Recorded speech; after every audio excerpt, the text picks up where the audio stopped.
become state champs. Cable 3 Sports presents the undefeated Southern Lakes Conference champion Elks, facing the winners of the Badger Conference, the Monona Grove Silver Eagles.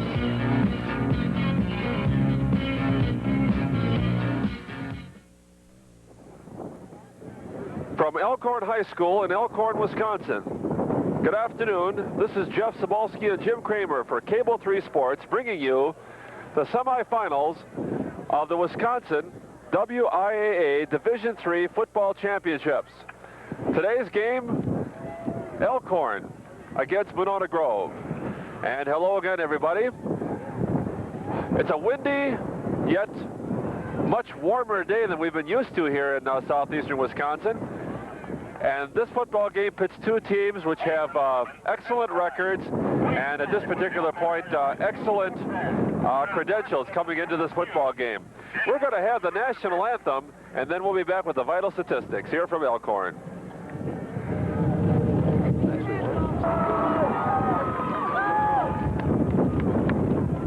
The Elkhorn High School Band giving us, of course, the national anthem here from Elkhorn. And Jim? Monona Grove has an excellent football tradition, and Elkhorn is, we hope, not exactly a flash in the pan. We expect a great football game this afternoon. Right, we're going to see two pretty similar offenses. Monona Grove will run tight wing. They'll run some misdirection. They'll run double wings with a lone back in the backfield. They'll open up. They'll throw the ball. The thing that I noticed when we got the original roster, Jeff, was that the Monona Grove on the roster is huge. They're immense, but their starting lineup, offensive linemen, are very small. We've got two guards that are about 165 apiece, two tackles that probably average 190, and their ends are in the 150, 152 category. So Elkhorn, once again, is going to have a distinct size advantage. Monona Grove enters this semifinal game having defeated a very good Platteville team last weekend in Platteville. And of course, Elkhorn came right out here and dominated play last week, beating Edgerton to get into the semifinals. Now, of course, the team that wins this game is going to go up against the winner of the other semifinal this afternoon, or rather this evening, and that will be happening next Friday in Madison. Unfortunately, Cable 3 is not, according to WIAA law, able to go and tape that particular football game, but we're going to be trying to get a hold of someone who is, and perhaps we'll have an opportunity to replay that football game for you if Elkhorn should happen to make it to the state finals. It is, as I said before, a brisk day. Fortunately, the temperature is above 50. A lot different than the days we've had lately. The wind, as far as you're concerned, is going from your right to your left on the screen. And it's, again, moving very quickly all the time. There is really no let-up. The gusts are probably way above 20, 25 miles an hour from time to time. And so, apparently, the teams are going to be looking for that advantage, that wind advantage, early in the game. But of course, Jim, the way Elkhorn plays football, even if they didn't have the wind advantage, they've been able to capitalize with a tremendous backfield, a triple threat backfield, actually, of Steve Allhouse, Ken Trapp, and Chris McKernan. Right, the wind is definitely going to be a factor, Jeff. Anytime you're going from south to north with your offense, you're going to have a distinct advantage. We watched the special teams warm up. Punters against the wind, sometimes only 10, 12-yard punts. They had an awful lot of problem even getting the ball over the crossbar on extra point attempts into the wind, whereas when they were kicking with the wind, it was nothing to punt the ball 60 yards. It was nothing to clear the crossbar on extra points attempt by 30 or 35 yards. So somewhere along the line, there's going to have to be some coaching strategy done. When you're going to have a different game plan when you're going into the wind, and I think that works to Elkhorn's advantage because, as you did state, they have a very, very potent running attack. Now, last week, Edgerton was primed to stop Trapp over the middle, but then McLernan had a field day gaining 143 yards. So apparently, it'll be interesting to find out what Monona Grove is going to do. Right, I'm particularly interested in this ball game in watching Steve Althouse. I've heard Paul Yankee praise him now for the entire second half of the season. Every time I've talked to him, every word out of his mouth is All-State. This is the type of a ball game where if Steve Althouse is an All-State quarterback, he has to show it. It's the type of game where you're going to get the media coverage, both newspaper and otherwise, and as everybody knows that when you pick All-State teams, you have to have media support. This is the kind of a ball game that if he expects honors of that nature, he has to perform at his very best. Well, with the exception of the wind, we have a very bright day, a good day for football. Nobody's going to get too cold playing out there. We happened to be in Greendale the night before this taping, and it was cold, and it showed itself up in the second half with a lot of fumbles. But today we don't expect that. Today we expect a lot of hard hitting and perhaps some speed on the field. Monona Grove, as you can see, is going to kick off. And if I'm not mistaken, Brian Storms is going to be doing the booting. And here we go, semifinal action. All the way down to the 3 is Jack Barron, and there's that big handoff on the kickoff return, and he is caught at the 23-yard line. And so Elkhorn will have 1st and 10 from there. Once again, let's take that backfield into consideration. Steve Althouse will be calling the signals. He's number 14. Chris McClernand, 34. 36 is Ken Trapp. 22, Jack Barron. And Elkhorn likes to send their ends in and out with the plays. And they go double wing left side on 1st down, and now there's a whistle. And we've had a number of these in the tournament so far. A kind of offside or legal procedure call against Elkhorn. And they call offside on the very first play from scrimmage. Jim, what happened? Well, it looks like the official thought he had to earn his money early. We have a situation, we must have had somebody in the neutral zone down there, and the flag was thrown before the clock even had an opportunity to really start with the first offensive series. That makes it 1st down 15 from the 18, and this is McClernand, I believe, who slipped behind the line of scrimmage at the 15 and probably lost a yard on that play. The field generally looks like it is in good condition in comparison to the field we saw last night at Greendale. I imagine with the heavy frost and freezing we've had the last couple of nights, when the sun does come out and thaw, it will be a little bit icy. But from up here, it looks like there shouldn't be the problem we saw the night before. 2nd down, 16. Althouse, McClernand, and he's caught from behind at the 19-yard line. Monona Grove's 46, Scott Jenkins. Jenkins also operates on the backfield on the offensive unit for Monona Grove. And I think we're seeing a team here, Jim, that might be just as quick in the linebacking spots as Elkhorn is. Right. The difference that we saw it on the first play between Edgerton and Monona Grove is Edgerton could not contain the option. Cornerback number 46 did a good job. Barron threw a good block out here, but the cornerback filled much quicker than Edgerton's cornerbacks did. 3rd down, right up the middle. Trapp bounced off a couple tacklers and just about made it to the 25. A nice gain on 3rd down, but it's going to be short. Well, it looks like Monona Grove is going to come out of this with excellent field position, because I can't conceive that anybody can punt the ball over 20 or 25 yards into this wind. Steve Althouse will have the first opportunity to. Tom Kenny and Jenkins are back rather. Well, we got a taste of that punting situation as we saw Althouse really nail it, but it only made it to midfield. But there was a flag before the play, and it's a legal procedure against Elkhorn, and that's going to put him way back there. And this does not look good for the Thundering Herd early in this football game. Well, that particular punt before the flag was thrown carried about 17 yards, and now they're 5 yards further back. The line of scrimmage will be about the 19-yard line. Monona Grove's going to come out of here with just outstanding field position.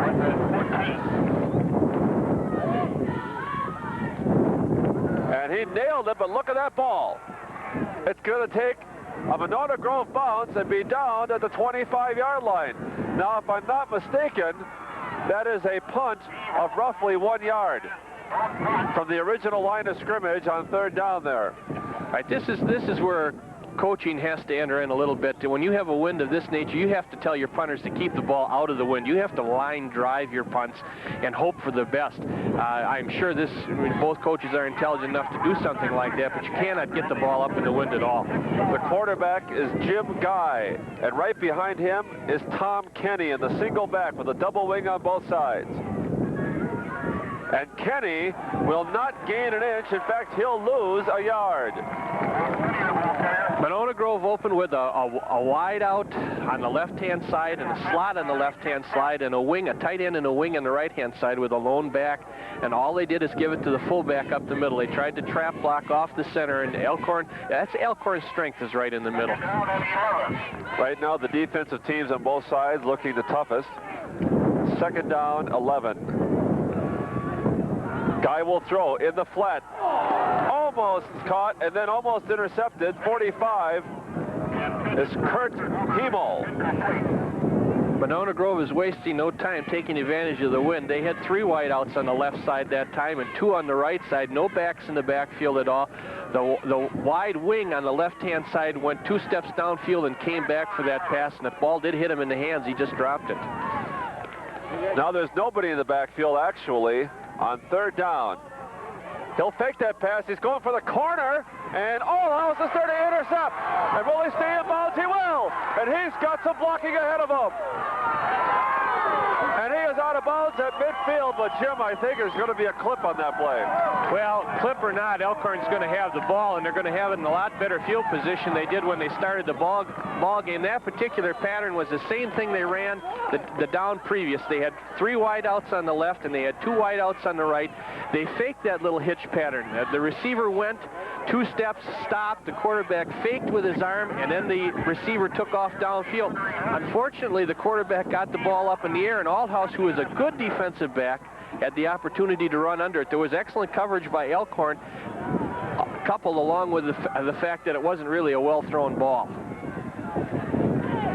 Unfortunately, the clip came just as Althouse was going out of bounds, but as Jim said, they have better field position than they've been entitled to here so far in the first half. That ball is resting on the 27. 1st and 10 for Elkhorn, the first big break of this football game for either team, but it has not actually put Elkhorn in a magnificent position. Althouse is going to throw. Christensen had it. It was thrown just to his left, and he dropped it. Incomplete. 2nd down and 10. Right, Christensen was the tight end on the right-hand side, and Althouse looked left and came back and threw a nice hard ball to the Christensen, number 87, and it was a catchable ball, but it was a little bit behind him. Coming up here to the booth on the other side of Elkhorn's field, we notice that there's quite a few transistor radios in this crowd. A lot of football fans here following the Wisconsin-Iowa game. Fake inside handoff to Barron, and Althouse is going to throw down the middle, and it is caught by Peterson at midfield, and that's going to be a 1st down at the 45 of Monona Grove.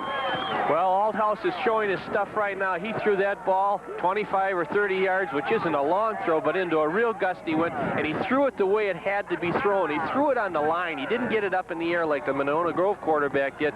Peterson made a nice catch, and Elkhorn is basically out of the hole right now. They're almost in 4-down territory. And the other night against Edgerton, we saw Althouse on the first play of the game throw a great pass against the wind that Barrett dropped, and this was, I think, perhaps even a better pass to Peterson, who did not drop it.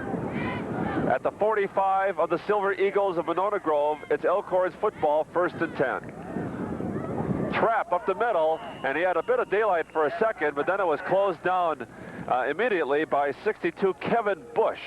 And so it's going to be 2nd down and 8.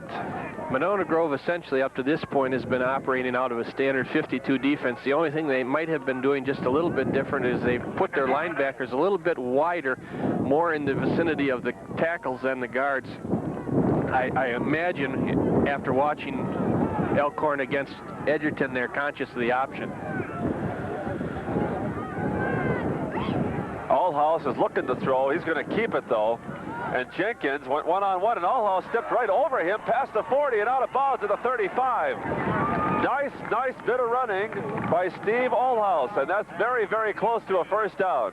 Well, Althouse is proving to be the difference in this particular ball game. You're not taking anything away from his teammates. He obviously has to have good pass blocking when he throws, and he obviously has to have a running threat, but he's showing right now that he's a quality player.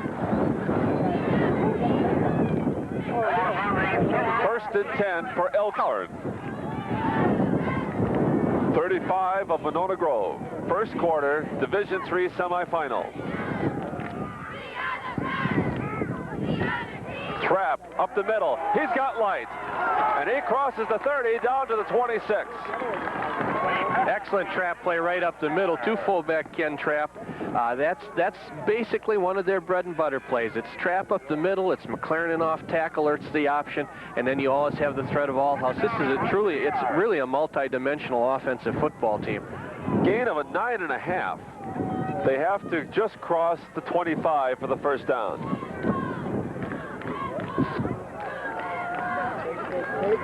McLernan, and he may not have had the first down as he was hit by a host of Silver Eagles led by Jenkins, 46, and 75, Carl Swenson.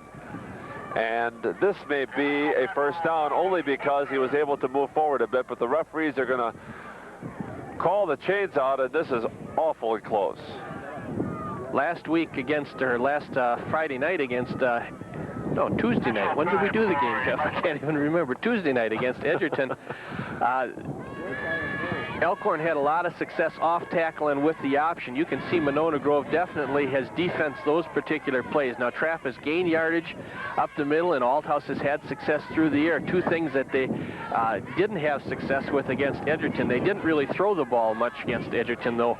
So throwing it against the wind, and as well as they've done it tonight, is a real plus for the Elkhorn offensive game plan.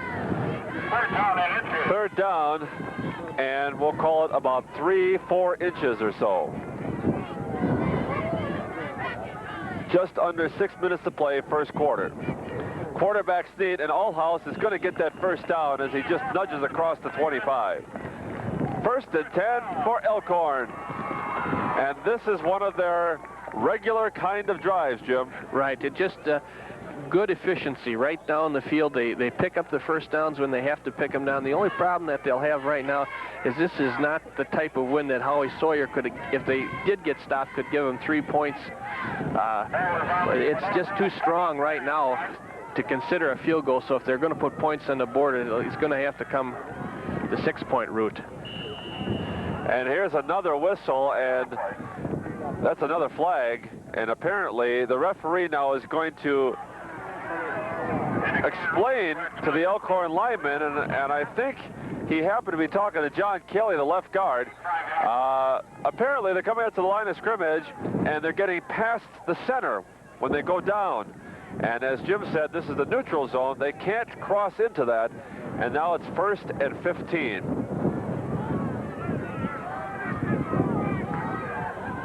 Althouse is looking to throw.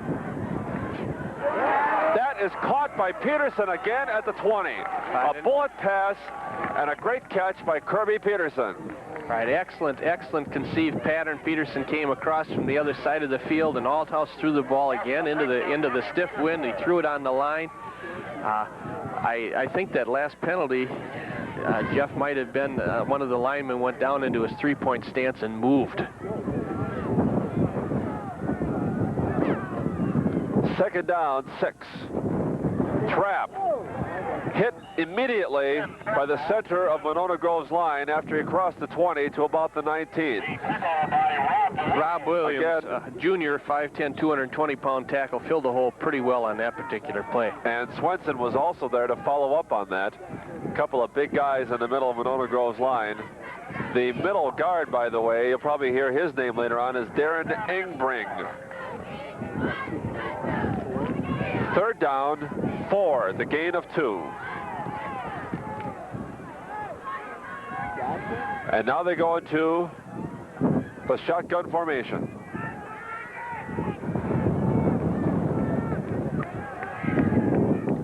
That is caught by McLernan.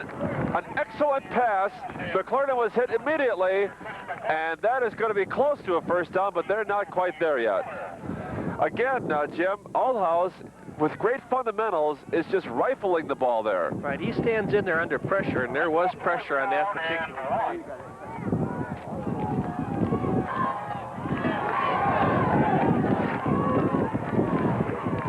Fourth down, 1.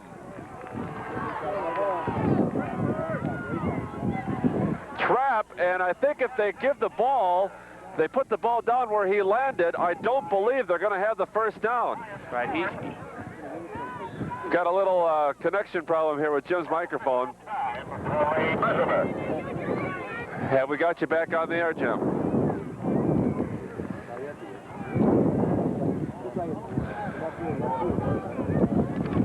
The measurement is coming on the field, and from my angle, Trap did not make it.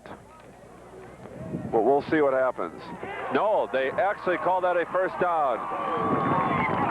So what I saw in him being down was actually one hand moving that ball forward without the knees hitting the ground, and it's a first down for Elkhorn with 3:07 to play here in the first quarter.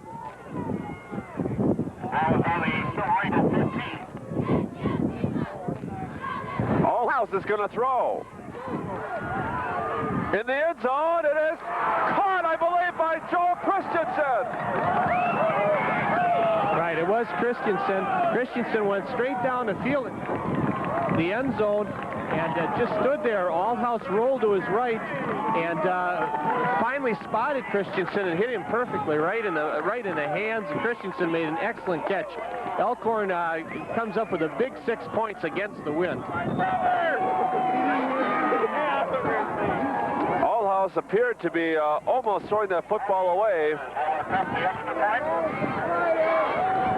but Christensen came up with a beautiful diving catch in the end zone. Howie Sawyers,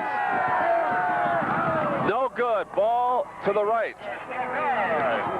And so Elkhorn has taken the lead, 6-0 here in Division III semifinal action from Elkhorn. We'll be back with more football right after these words. Through what was a pass on the way down, over the shoulder to Joel Christensen, who made a beautiful diving catch as the ball was going away from him for the first score of this football game. Onside kick by Allhouse. And it has been touched, and I believe Monona Grove is going to have it, but there's a flag on the play. And if I'm not mistaken, Jim, I think an Elkhorn player touched that ball in the air before it crossed the 10-yard zone. Right. I don't know what the Monona Grove player was thinking. He signaled a fair catch. The ball has to go 10 yards before an offense or a kickoff team special team player can touch it, and I don't think the ball made it. But in the same token, I've never seen anybody signal for a fair catch on a kickoff when he was the up man in the kickoff. Now Monona Grove is going to come back with excellent field position here. They're going to get the ball at about the 39-yard line of Elkhorn. And you can see the penalty being marked off here, and the referee's getting it together. We have not really seen a signal from the referee, but that was a penalty against Elkhorn. And now Monona Grove, with the win, has an opportunity to tie this football game from inside the 40 of Elkhorn. Guy tripped behind the line of scrimmage, but had enough blocking to make a gain out of that as he crosses the 35 to the 33. Right, there was a little bit of a mix-up there, mix-up with the feet. They went to a double tight end in an I formation, and the quarterback faked to the fullback, who either slipped on the sod or just tripped, and then he followed the tailback. The quarterback followed the tailback, and he also slipped, but they did get positive yardage on it. 2:20 to play first quarter. Elkhorn on top, 6-0. This is Kenny. Nice running behind the blocker, crossing the 30 down to the 27, and that ought to be enough for a first down.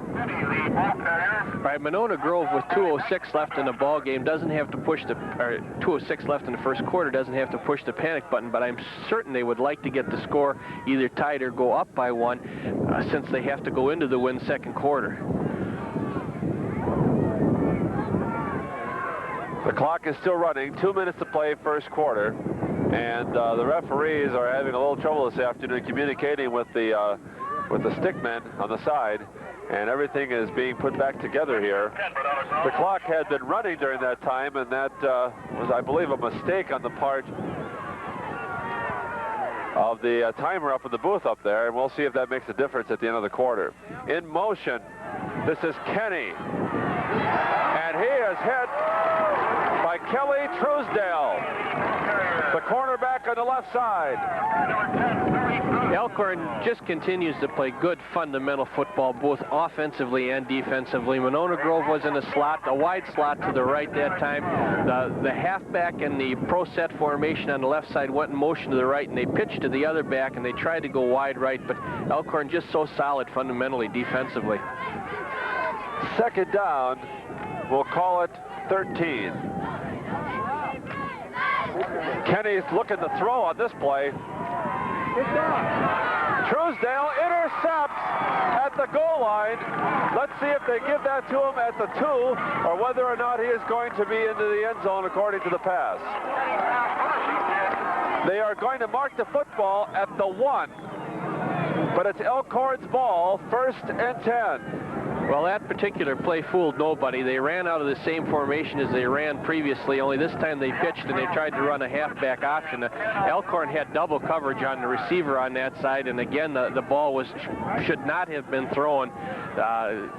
Tailback who threw the ball probably should have tried to turn it up and gain some yardage, because there's no way he was going to complete that pass. In a big hole right now, Elkhorn straight ahead. Trapp, who's usually good for at least a couple, and that's about as much as he got. I see a timeout now, and I think it's going to be Monona Grove. Okay, what they're probably going to try and do is get Elkhorn to use up the 3 downs and have them at least punt into the wind. All right, so a timeout here late in the first quarter. The score, Elkhorn 6, Monona Grove nothing. We'll be back right after these words. I don't know. Was taking a timeout, and Jim, you noticed that Elkhorn made an interesting substitution. Right, we're just trying to pick it up right now. Right, Elkhorn is going unbalanced line to the right. They took a back out and they put Howie Sawyers in, an extra lineman, and they're going unbalanced to the right. And I think all they're trying to do is again run the clock out or try and pick up a 1st down. But I don't know if it caught Monona Grove by surprise or not. Trapp did gain to about the 5. Timeout on the field. Monona Grove now with 21 seconds on the clock. We'll take another timeout here from Elkhorn with the score Elkhorn 6, Monona Grove nothing.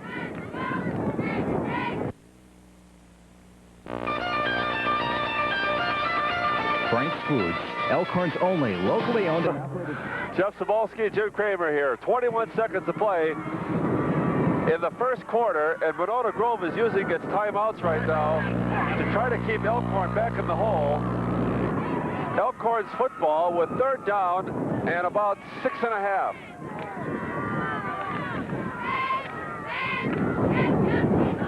Allhouse is going to throw. Peterson's got it, and that is a big 1st down for Elkhorn at the 20-yard line.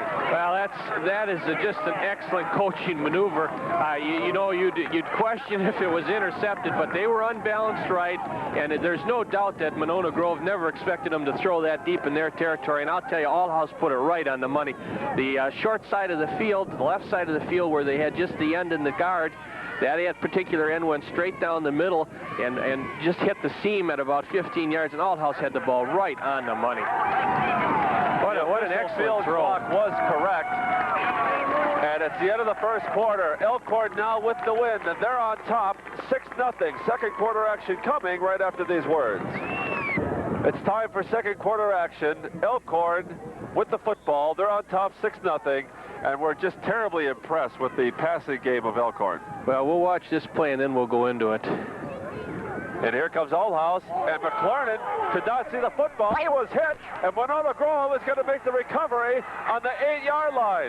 Well, we were just about ready to say something very neat about Elkhorn, and one of the few option plays run today, and the pitch out was bad. McLernan never got his hands on it, and it was recovered by big 75 Carl Swenson. Well, Swenson might have recovered the ball, but the key play for Monona on that particular play is when the ball was laying there on the ground, the Monona Grove ball player knocked McClernaghan down so he couldn't recover, and then Swenson came in and recovered. A real heads-up play by that lineman, whoever he was. 1st and goal, Monona Grove. Their big break of the football game so far. And Guy is going to hand off to Kenny, and he is hit about the line of scrimmage, but he had enough momentum to get down to close to the 5. They may mark it about the 5 or 6. Second and goal. On the last option play that Elkhorn ran, there was nothing wrong with the execution. I think the weather was a little bit of a factor there. When he made the pitch, it seemed to me like McClarnahan just couldn't get his hands up in time to catch it. It wasn't really a bad pitch. It was one that could have been handled, but the wind is cold.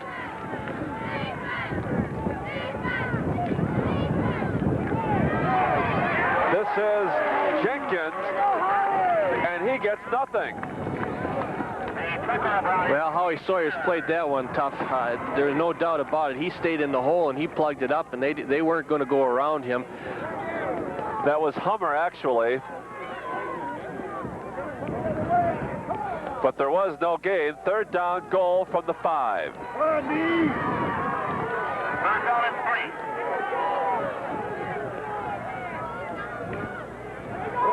This is Kenny. He's got a couple of blockers in front of him, but Allhouse grabs him first and he's out of bounds.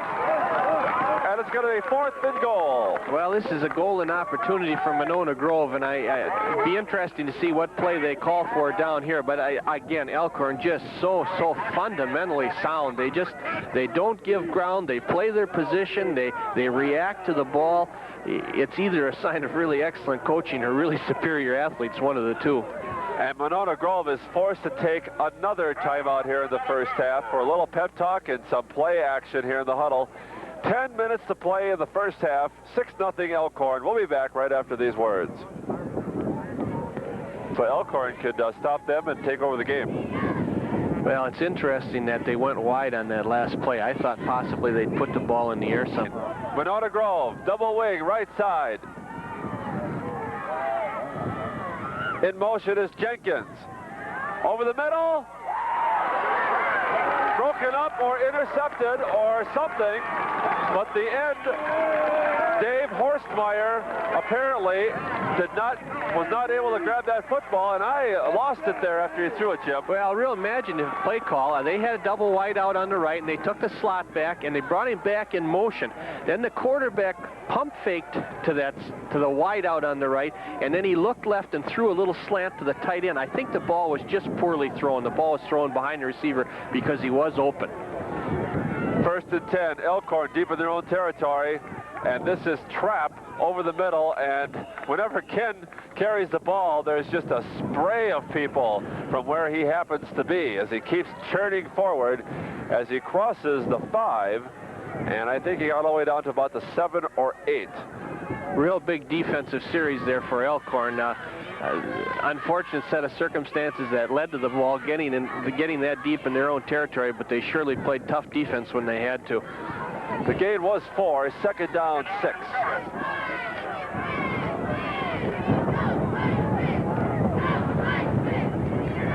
This is McClarnan, and he barely made it to the 10, we think. Tough going now as far as Elkhorn is concerned, right up the middle. The big guy for Monona Grove once again on the tackle, Carl Swenson. Hey, Monona Grove starting to get all its marbles together now. They're playing a lot better defensively. They're starting to gang tackle. Maybe they're starting to realize that the ball game's almost a quarter and a half old already. 3rd down, 5. Allhouse throwing way ahead of Barrett, and that ball never really had a chance as Jack was never able to get around the side there and reach that football. The wind really took it, landed on about the 35, 4th down, and it's time now for Allhouse to take advantage of this wind.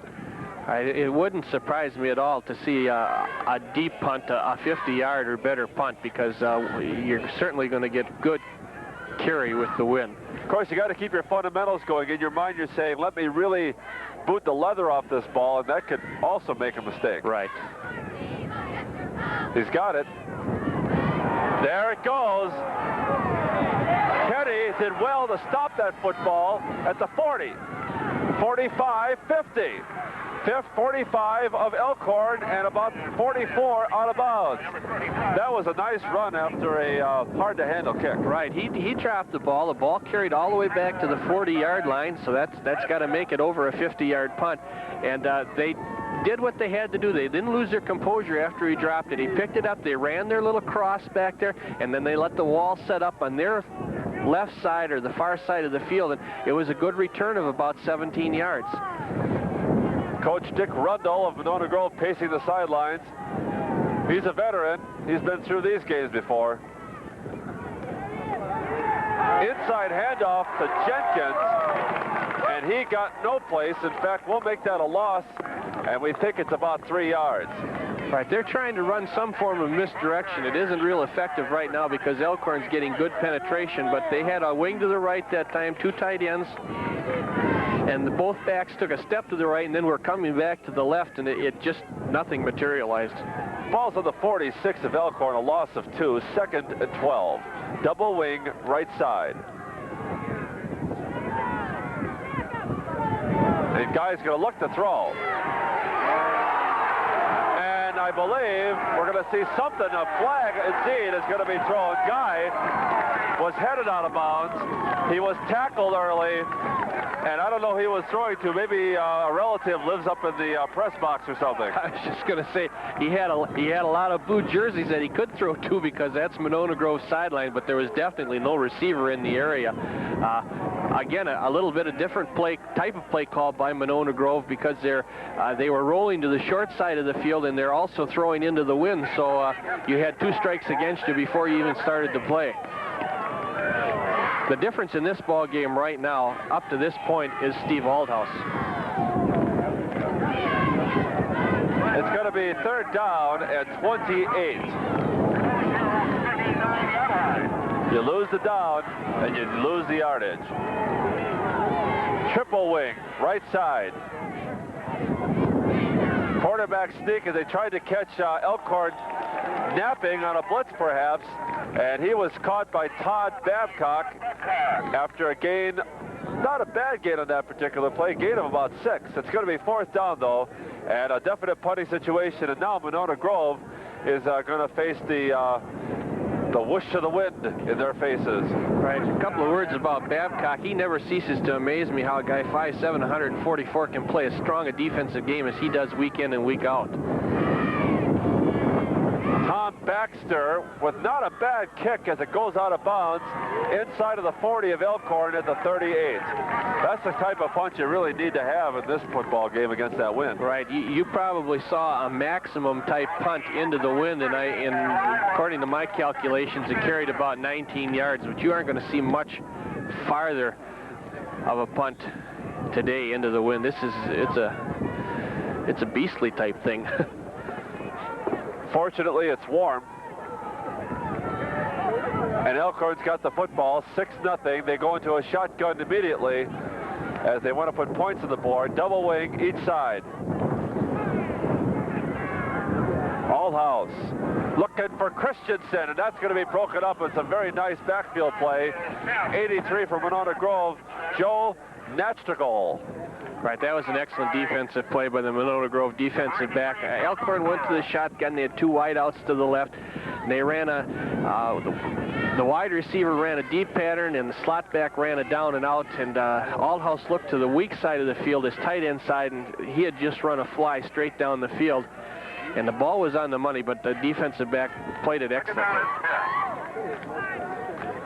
2nd and 10. And they go right back into it. Perhaps coach is testing his passing game here in the first half.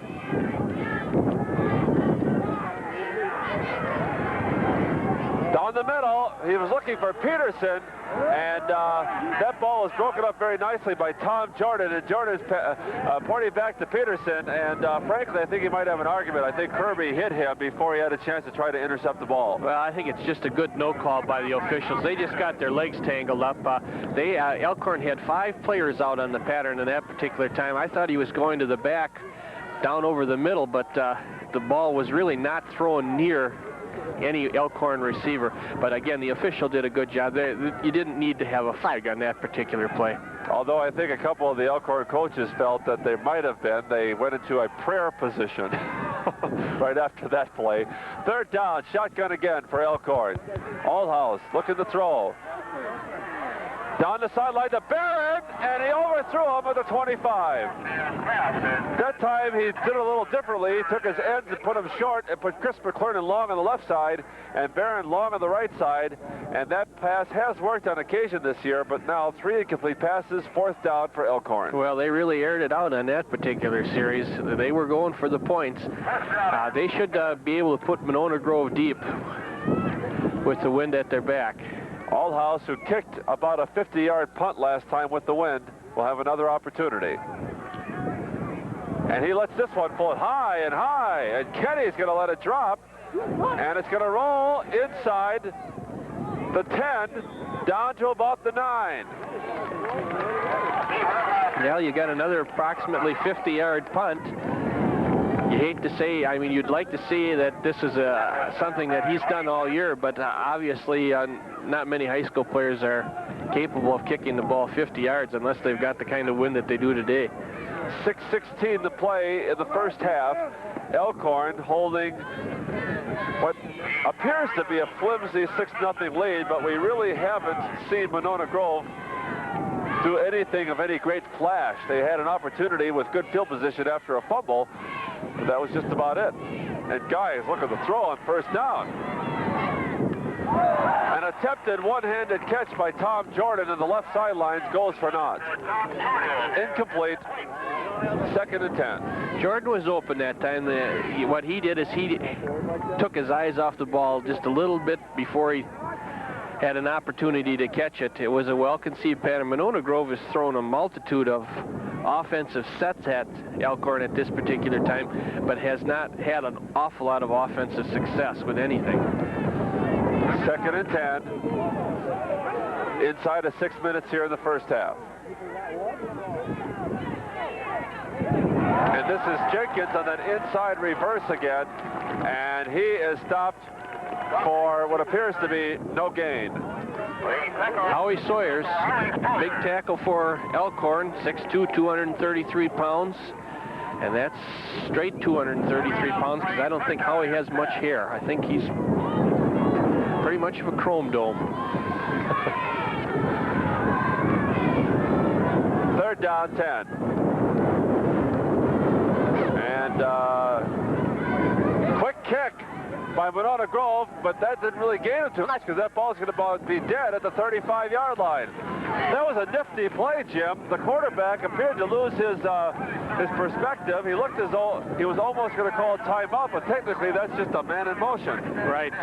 Like I said before, they have thrown just all kinds of offensive formations, and that was another one. Quarterback stood behind the center and then walked to his left as if he was walking towards the official to call timeout, and they snapped the ball to the deep back and he punted it, but Elkhorn has excellent field position. Inside handoff, Barron looking for room, didn't get any after he gained 1 to the 34. That play has not worked for 2 weeks.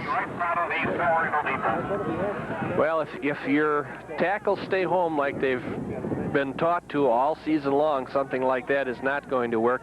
But you run a play like that to keep teams honest. You might not gain anything on it for 5 or 6 or 10 attempts, and then on the 11th attempt you go 80 yards for a touchdown with it, so it has its value. 2nd down and 9. Double wing right side with Christensen and Barron with the I formation in the backfield.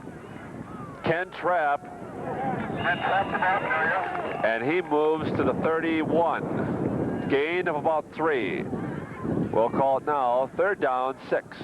Very interesting. The series before this, they opened it up. They really aired it out. They have much better field position now, and they're in 4-down territory, and they've elected the first 2 downs not to put it in the air. I think we'll see that come to an end on this play. Straight ahead, Trapp, 1st down, 23-yard line. A little different run as far as Trapp is concerned. That time he went in on the angle over left guard and found some room. Right, Althouse started to roll to his right and actually handed the ball back to Trapp. It allows you to do things with your offensive lineman. It'll allow you to cross, and it'll allow you to trap block an effective play when it works. And here's that flag again before the snap, and somebody has apparently crossed the line of scrimmage too soon again. No, Monona now Grove. they're calling it Monona Grove. And it is an offside. It'll be 1st and 5 for Elkhorn. Well, that's the second time that same official has made that call. Obviously, he has studied his rule book very thoroughly previous to this game. Elkhorn trying to get in the locker room with 2 scores on the board. Trapp again over right tackle straight ahead, crossing the 15 to the 14. That is going to be short of a first down by about a yard. Well, we're going to have to take a look at this next offensive formation. I believe Elkhorn is back in that unbalanced line to the right. The ball is just inside the 15. Second down, a long 1.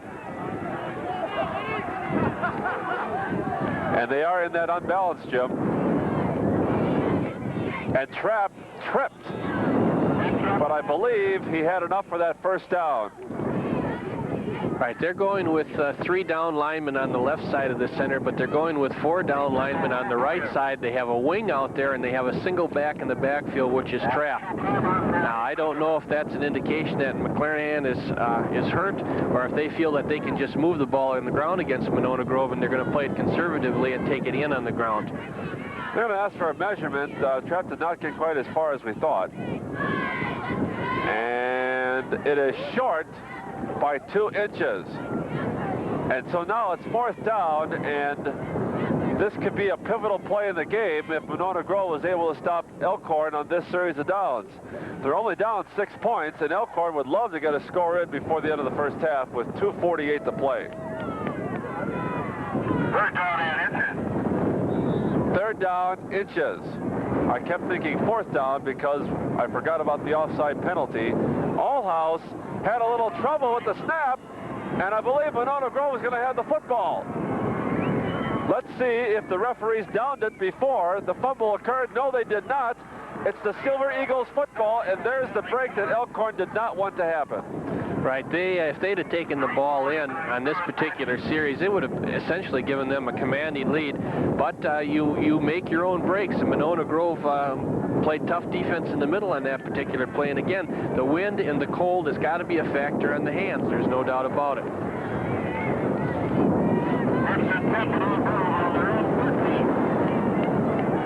So Monona Grove will have an opportunity to perhaps run out the clock or pick up a score of their own before the end of the first half. We're down to almost 2 minutes to play, and this is Kenny, and he brings it out to about the 18. Nice game. Be extremely surprised to see Monona Grove put the ball in the air. I think they're going to be content to go in the locker room only being down 6-0, and they'll probably make an attempt to run out the clock.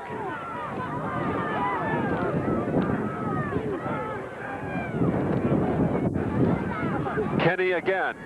Nice haul. He's got 1 man to beat, and Truesdale makes the tackle at the 35. Well, if Truesdale hadn't made that tackle, it was bye-bye, because Kenny showed a good amount of quickness and speed on that particular play. Now, this is the first time that on 2 consecutive plays, Monona Grove has shown any form at all of a running attack. 1:33 to play. Elkhorn holding their breath right now. Kenny one more time, showing now a little more high-stepping power in his running. And a nice gain on first down of almost 7. The ball crossing the 40 to the 42. A lot of times, you know, a defensive team can suffer a little bit of a letdown when the offensive team doesn't get it in like Elkhorn just did previously, and I think that's what's happened to Elkhorn's defense right now. They're just down a little bit. Of course, Monona Grove has hurt themselves, having no timeouts whatsoever, and Guy is going to be tackled from behind by Howie Sawyers. Howie's having a fantastic ball game. There is nobody in that offensive line that can handle that guy. He's like a mad dog out there right now. He's a one-man destruction team. Elkhorn is looking to call a timeout, and the referee has sensed it, and has given a timeout to Elkhorn. 32 seconds to play first half. The score, Elkhorn 6, Monona Grove nothing, and we'll be back right after these messages. To a lack of taste. Then came pizza from Papa John's. Papa John's pizzas are made fresh while you wait, so they taste as good as parlor pizza, but you bake them yourself, so the price is very affordable. Papa John's, the delicious yet affordable pizza breakthrough. Now in Burlington, Elkhorn, Whitewater, Fort Atkinson, and Watertown. And hello, everybody. 32 seconds to play in the half. Elkhorn trying to get the ball back for one more shot before halftime. Now has Monona Grove down to 3rd down and 12 against the wind.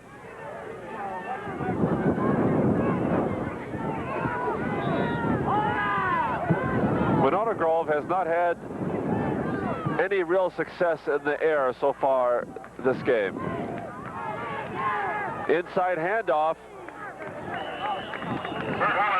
and that may be Hummer,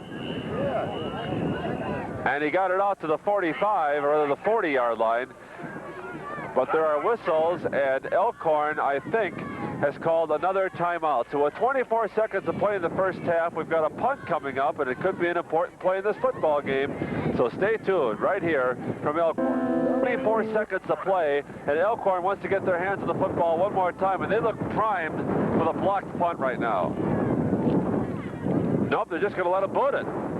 It's a low-line drive, and it's going to get a bounce from Monona Grove all the way back inside the Elkhorn 35 and be down to the 34. So Elkhorn thought perhaps that the wind might carry that football, but the Monona Grove punter has done a good job. Now, a referee has just signaled a timeout as far as Elkhorn is concerned, and apparently Coach Yonke has decided he'll take advantage of that to talk to his boys. He's talking to Steve Oldhouse right now, and that means another timeout for us here from Elkhorn. We'll be back with the remainder of the first half right after these messages. Seconds to play in the first half, Elkhorn is going to try to put some points on the board late in the first half. They're on top 6-0. The coach has been playing a timeout game late here in the first half. Here's a pass. Oh, McClernand was not even looking for the football. And 45, Kurt Hummer had his eyes on that, and if the wind had not taken that, he might have had 6 points. Right, either the wind or the cold hands, because there was nobody that was going to stop him. It was wide open. I don't think you could classify it as a dangerous pass, but Oldhouse kind of unloaded it a little bit early. I didn't happen to see if he was rushed or not, but he should have waited till McClernand broke loose from that particular back and hit the seam, the deep seam. It's a bit ironic. Oldhouse seems to be having a little more trouble with the wind than he did against the wind. Low snap, but Oldhouse has got it. And he fires long down the field, and it is going to be almost intercepted at the 26. He was trying to hit the tight end, Darren Duvall, but that ball was way overthrown and incomplete. And now with 2 seconds on the clock, will we see another pass? Well, Jeff, I think you hit it right on the head. He handled the passing attack to perfection against the wind, but when they got with the wind, everything has been home run. And when you go for home run, you're talking about your percentage being dropped drastically as far as completions go. 3rd down and 10 with 2 seconds. It's 3rd and 10, but that doesn't really matter right now. Elkhorn has one more play in the first half. And they're going to throw it.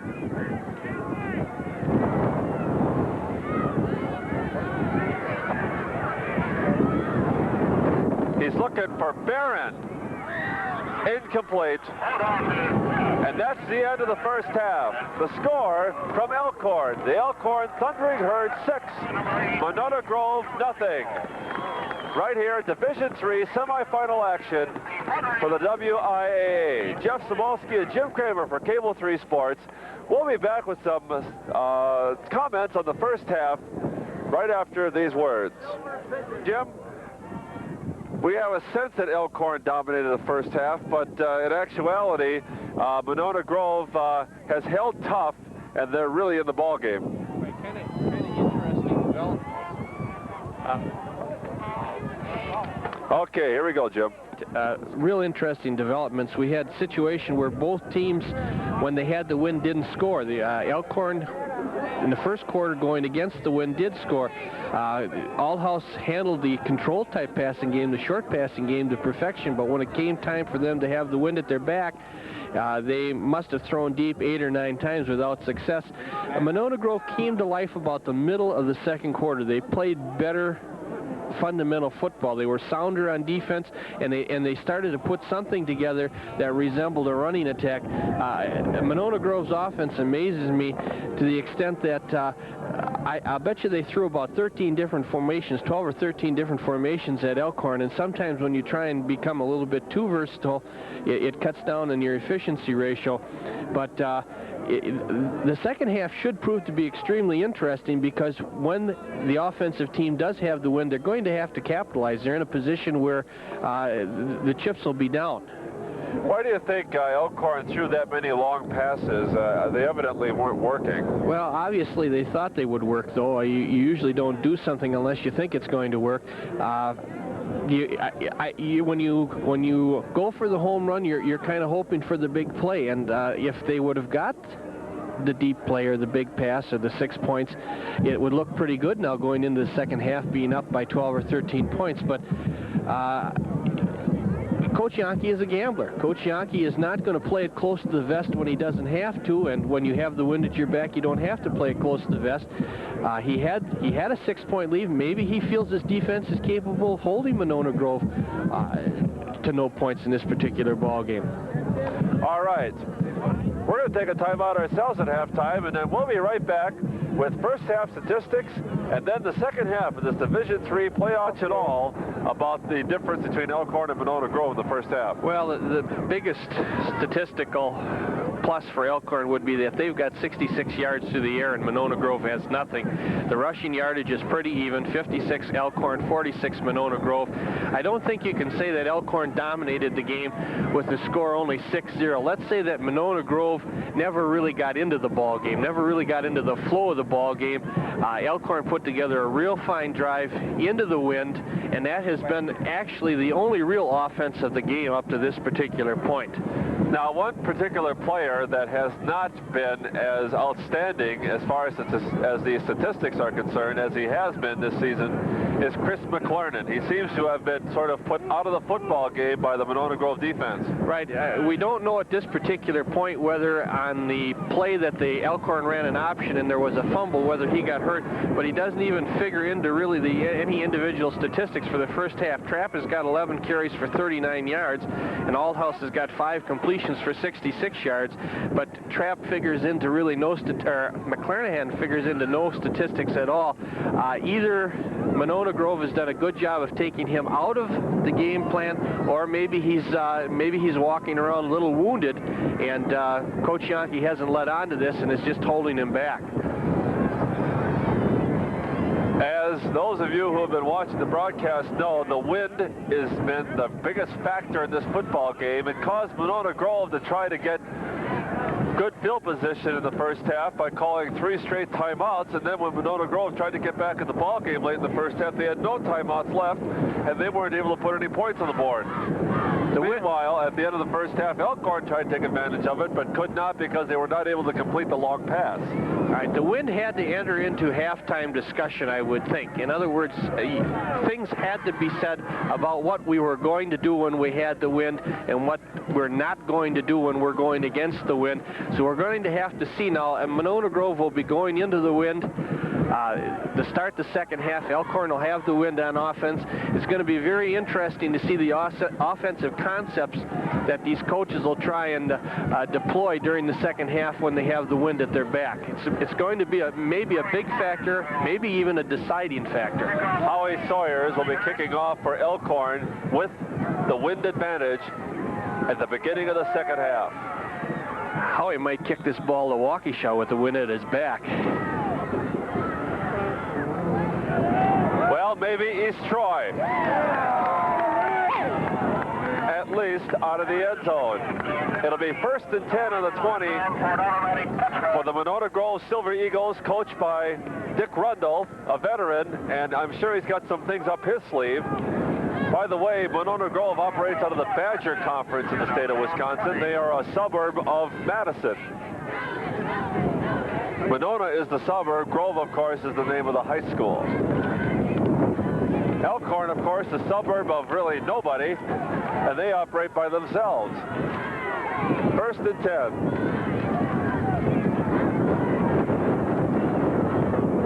This is Kenny. Cuts back down the middle. Nice gain on 1st down of almost 9 to the 29. Well, Monona Grove must have found something that worked at the end of the first half. Kenny ended up with 35 yards on 9 carries in the first half, and most of them came on that off-tackle play to their left side. Now, that's running away from Howie Sawyers. What they're doing on the right side there, I don't know, but I also see right now that Elkhorn has made a defensive substitution on that particular side.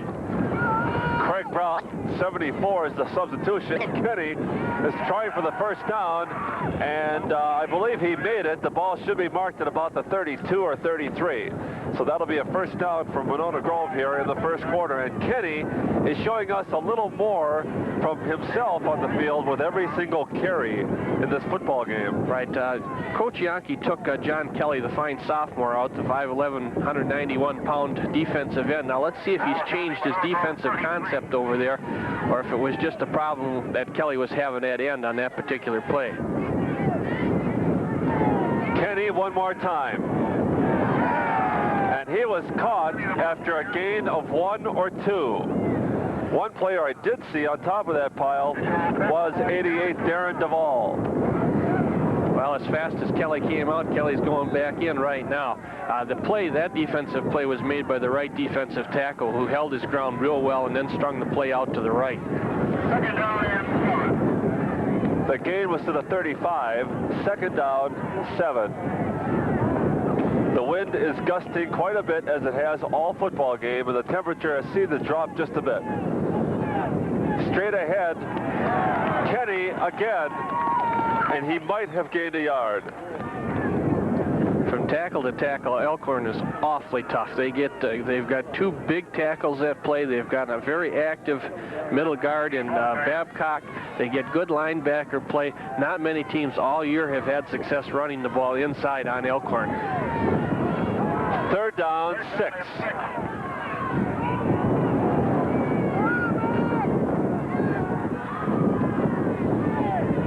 Straight up the middle, and this is going to be a gain of 1 at the max. And I believe Kenny carried it one more time. It's going to be 4th down, Monona Grove, against that stiff wind. Well, the line of scrimmage is about the 37-yard line, so that means Elkhorn is possibly going to have the ball almost at midfield. Tom Baxter, who's done a pretty good job against this wind this afternoon, will do the booting. And this time he got it too far up in the air, and that ball is taking off back toward him and is touched and down at the 41-yard line. That is a 5-yard punt. Right inside midfield. You cannot get the ball up in the air against that wind. I'm extremely surprised that either the coaches haven't gone to some other strategy for their punting game, or at least instructed their punters to kick the ball low and maybe try and get the roll on it. It'd almost be better for the quarterback to throw a long pass, wanting it to be intercepted. Correct. 1st and 10 for Elkhorn. Their offense has not really been as potent. And here's a pitch out, and McClernand has a lot of room. But it was closed down relatively quickly as far as the Silver Eagles were concerned. We'll get the numbers for you. 45, Kurt Hummer, and 80, Dave Horstmeyer. Well, McClernand's back. I mean, we talked about him a few minutes ago, and that's the play he's had success on all season. And he ran it with good success on the first play, the first series, second half for Elkhorn. Ball's on the 35, a gain of 6, 2nd and 4. 2nd down and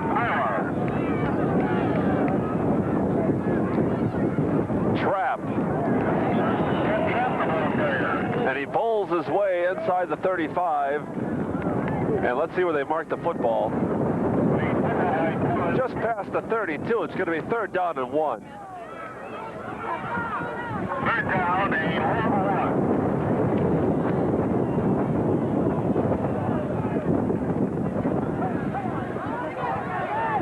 Elkhorn's on top, 6-0, and would love a score here. Double wing, right side. Trap again. 1st down, 30-yard line.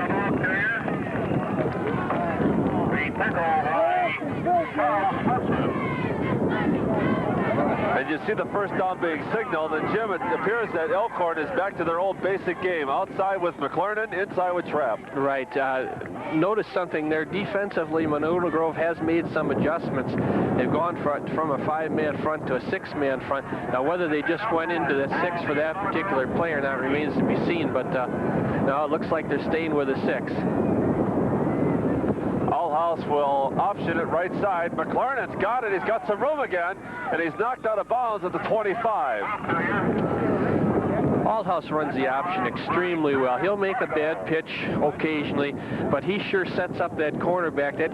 He makes the cornerback make a decision as to whether to tackle him or go for the pitch back. He does an excellent job of handling a very difficult offense. The gain was exactly 5, 2nd and 5.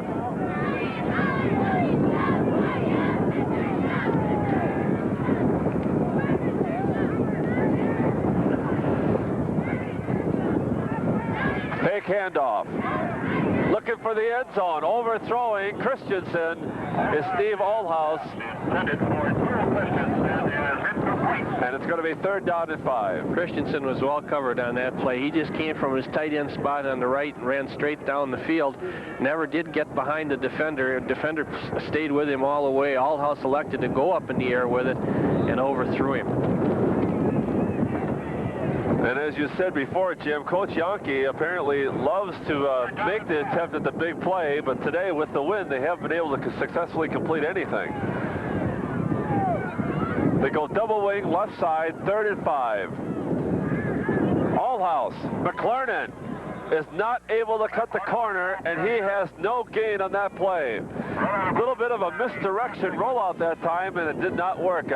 Monona Grove is showing us some real tenacity on defense right now. Right, a little different look to the option, that particular play. They optioned it to the right, but the fullback went to the left. Now, whether that was by design or not remains to be seen. But they had no lead blocker in front of either the quarterback, Allhouse, or the pitchback. And they're going to go for it on 4th and 5. 7:15 to play, 3rd quarter. Allhouse rushed, passes incomplete. Wasn't really near anybody. Down the field, about 10 more yards, was Joel Christensen. And Monona Grove has held Elkhorn here on 4th down. Right, Monona Grove put on an all-out blitz that time, came right up the middle, and they were on Allhouse before he was back 2 steps. The receiver was too far downfield for him to throw the ball. He was actually going backwards when he made the attempt to throw. Monona Grove very stubborn on defense. Very, very slowly, Monona Grove seeming to catch a little bit of momentum here in the 2nd half. Kenny, left end, caught from behind by Babcock. And he is wrestled down just past the 30. No matter what's happening out there, Elkhorn's defense is still anticipating quite well and making all the plays. Right, 6:53 left in the 3rd quarter. That was a big series for Monona Grove defensively because they're going to get the win in the 4th quarter, and they're only down by 6 points. 2nd down, 5. This is Jenkins, big hole, and he might be going all the way. Scott Jenkins, touchdown Monona Grove. Little counter action, little cross action in the backfield. Somebody missed an assignment somewhere. My guess would be that maybe those linebackers took off to their left because there was nobody. Once he broke the line of scrimmage, there was nobody near him. In fact, 15 yards down the field, he kind of turned around and wondered where everybody went. This is a big extra point now for Monona Grove. I watched Monona Grove's kicker in pregame, and he was not real effective. He really struggled, and he struggled with the wind. This is to break the tie at 6 apiece.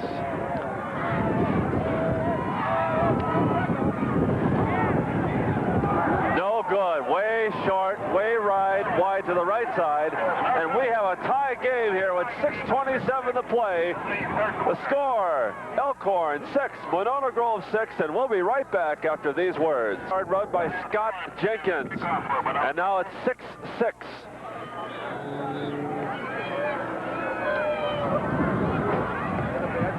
Nice kickoff against the wind. Barron and McClernand are asking Alphonse and Gaston style, who's going to pick it up? And McClernand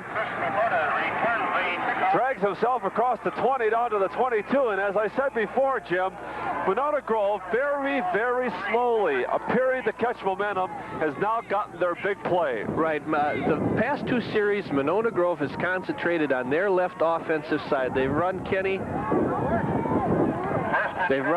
about 5 or 6 times in a row off that left tackle, and finally they broke one. And now Elkhorn in a spot they haven't felt for about 3 or 4 weeks or so, with their backs against the wall and the momentum really against them now. And that gain was about 4 yards inside the 25, outside the 25 rather, to the 26. It'll be second down. Interesting to see what approach Paul Yankee uses to his offense right now. 5:39 left in the third quarter. His last chance to go with the wind. I wonder if he's going to think score through the air. Allhouse rolling right side. He's going to take it. Nice run out of bounds, 33-yard line. They mark it back at the 32. And this is going to be close to a first down. Well, they've got plenty of time if they want to take it down the field on the ground, but it's also a situation where if you have to break off in that particular drive, if it's going to be a long drive, it runs of 25 or 30 yards occasionally to get you closer. 3rd and 1.5. The ball is marked back at the 31. Ken Trapp has the first down to the 34. Time and time again, we've seen Elkhorn dawdle a bit, give up a touchdown, and then come right back to score once again to take over the game. Well, they're a big play offense. They've got all the ingredients in their offensive backfield to give them that big play. And it's like you say, sometimes the fire has to be lit before they decide to get going. 5:04 to play, third quarter. Straight ahead for Trapp. And he gets good yardage, 9 yards to the 43-yard line. We've seen Elkhorn do this many times, Jeff, as we've watched them throughout the year. They just kind of methodically plug along. They'll take a lead, all of a sudden the other team will tie them up, and then all of a sudden it's like a little angel whispers in their ear, hey, let's get going, let's do the job, and they just, businessmen-like, take it down the field. 2nd and 1. Allhouse rolling left. Will keep it. Nice run, spinning across the 45 to the 47, and another first down for the Thundering Herd. Well, they're really keen on that option out there. They're getting people out there now. That's something that Edgerton didn't do last week. The only option really that Allhouse has on the last couple of plays has been to keep the ball. Monona Grove is slowly picking up its defensive tempo. They're becoming more aggressive. They're playing the run a lot better than they have been. One contingency for Elkhorn be up before the end of the third quarter, and that's the score. McClernand behind a blocker, but he was tackled behind the line of scrimmage on a great play, and if I'm not mistaken, 65, Brian Storms was the first one to hit him. That's been an effective play for Elkhorn all year, the I formation and power play with a tailback carrying off tackle, but I believe it might be the first time they've run that play in this particular ball game. It has been a big yardage gainer for McClernand all year long. The gain was a little more than 2. We'll call it 2nd and 8. Trapp bounces off a couple tacklers, and Kenny goes Jim Taylor style once again across the 40, down to the 36. Kenny Trapp.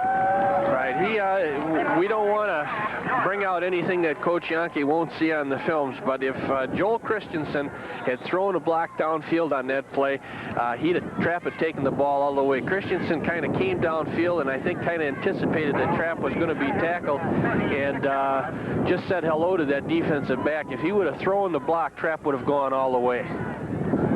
Elkhorn very methodically once again, running its way downfield on 1st and 10. And Allhouse is going to throw, and this ball is blocked at the line of scrimmage. Number 50 for Monona Grove was right on top of it, Brian Ingbring. And here's another situation, Jim, where they were going, and the pass was thrown, and they have not been able to be successful with the wind. Well, they certainly haven't done anything with the wind at all with their passing game. Now, that particular time, Steve threw the ball. I don't think it was blocked with the hands. It almost hit the lineman in the chest. He had his tight end open over the middle, but he didn't get the ball up to him at all. 3 minutes to play, third quarter.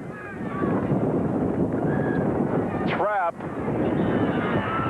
tough to bring down after a gain of 1. Third down, 9. Big play for Elkhorn in this football game. Right, we've got Barron coming back in the ball game now, and we've got number 88, Darren Duvall. I'm assuming we'll see the ball in the air. They've got 3rd and long. They're not too far from being really within field goal range with this wind. They're going to go into the shotgun formation on 3rd down and 9. They have not been successful yet in the football game from this position. Overthrown at the 20-yard line was Darren Duvall. And as I said before, Allhouse is having a lot of trouble gauging the wind out there. Well, they had 5 receivers in the pattern, and I think the primary receiver was the tailback, Chris McClanahan, coming out on the flat on the right-hand side. Allhouse did a good job of picking out a secondary receiver, but overthrew him. It's 4th down, and now Allhouse is going to boot it and try to get this ball down close to the goal line. This is a very touchy punt for him. He's angling it and fell down, and that ball is going to carry by itself out of the end zone. Obviously, Steve wanted a little more control than that, but was just doing well to get that ball off as he slipped on the way down. Well, Monona Grove came up with a big defensive play again. Big defensive series from Monona Grove, and they're only 2 minutes and 7 seconds away from having the win. And so the Silver Eagles, who just tied 1 series ago, now starting from their own 20. But we saw they can break a big one if they have to, as the wind continues to rustle through everybody's uniform out there. And there's a whistle and a flag down on the play. And the Monona Grove kids are clapping, and Elkhorn's beginning to walk back toward their own goal. Well, Elkhorn has to guard against a letdown right now. There's no doubt that they have not capitalized on the wind at all in this entire ball game. And again, they're just a short period of time away from losing it for the rest of the day. And that's got to be a little demoralizing. 1st and 5, 25-yard line.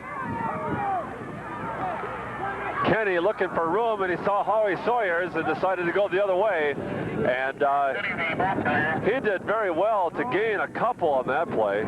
Well, he had thoughts about cutting back against the grain, but then he took one look at Mr. Sawyers coming down on him like a rabid fox, and he decided, hey, maybe it's better if I just bury myself in the grass rather than face that guy.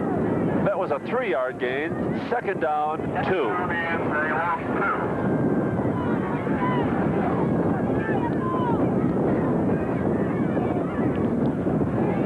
Jenkins, who made that long touchdown run, gets no gain on this one. Was that the same play that they scored the touchdown on? They have run, I don't know whether it was the same play or not. I was kind of watching Howie Sawyer again on that play. That guy is caught in my fantasy. For some reason, he's just taken off to his right. He's slanting over there now. Monona Grove has run the ball about 9 straight times off that left tackle spot. Howie's just heading right over there. 3rd down, 2.5. Guy fakes. He didn't fake out anybody that time, and he loses yardage back to the 25.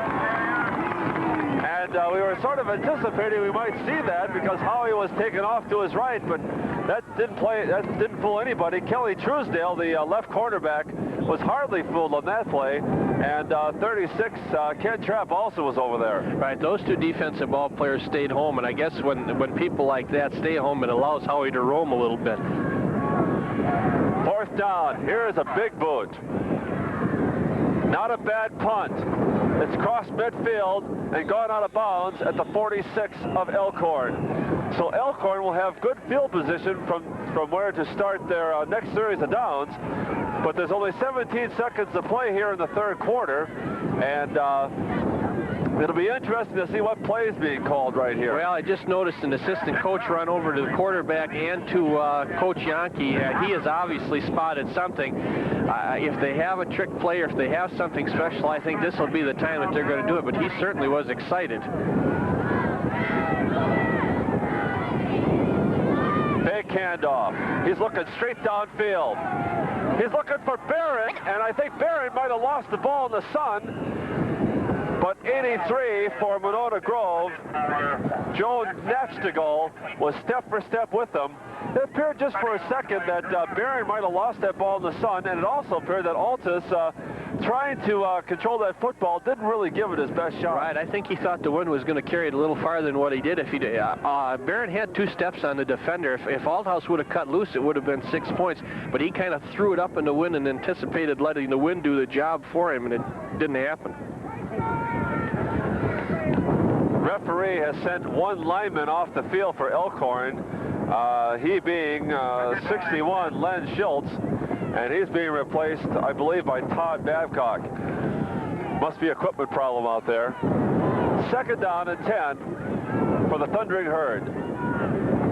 Fake inside handoff, and brought down behind the line of scrimmage on a tremendous defensive play is Allhouse. Darren Engbring, with a great blitzing play, has thrown Elkhorn back to their own 35. And that is the end of the 3rd quarter. And so Elkhorn will have a 3rd down and 21 from their own 35-yard line against the wind here in the 4th quarter. Clarnet's going to try to get it himself. Not a bad gain as he crosses the 40 to the 41. The gain is 6, but it's way short of that 1st down. 4th down, 15, and now they have to kick against the wind. Line of scrimmage is about the 41-yard line, so my guess would be that Monona Grove is going to come up with the ball about their 40-yard line. I wouldn't be surprised to see them almost try and kick the ball out of bounds. He's angling it. Line drive kick, a very nice kick by Allhouse, and he gets a roll past the 30 down to the 28. And you can't ask for anything better than that. Picked up a nice 13-yard roll on that particular punt to give him became a respectable punt, the first respectable punt we've had in the game today. And it came at exactly the right time because Monona Grove, who's got a little momentum now, is going to have to start from deeper in their territory than they planned on, their own 28. But they, of course, have the wind in the 4th quarter. And this is a tie football game at 6-6. Jenkins cuts inside, and a nice tackle keeps him from getting farther downfield. That tackle on the 38 was by Jack Barron. Monona Grove just slowly coming alive, both defensively and offensively. They're showing more quickness now than they've shown at any time during the game. They're showing that they have a running attack, showing that they are a pretty decent football team, which they would have to be to get this far. That's a 1st down for the Silver Eagles on their own 38. Jenkins again, and he's becoming a little workhorse. And he gains 5 yards to the 43. I was kind of waiting for that play, Jeff. Howie Sawyer has roamed all over the place today, and that time they took advantage of him slanting. He slanted to his right again, and they ran right over where he was supposed to be.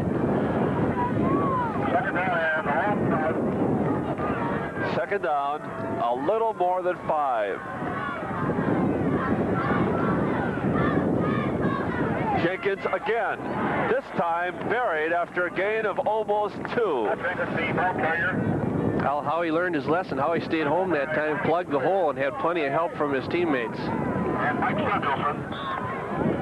I'm wondering, Coach Dick Rundle sort of feels that Jenkins is going to have a good half. It'd be kind of interesting to see if they don't run that little counter that they scored on right now, because again, they've run everything to their right. Let's see if they come back to their left with a counter. Third down, 3.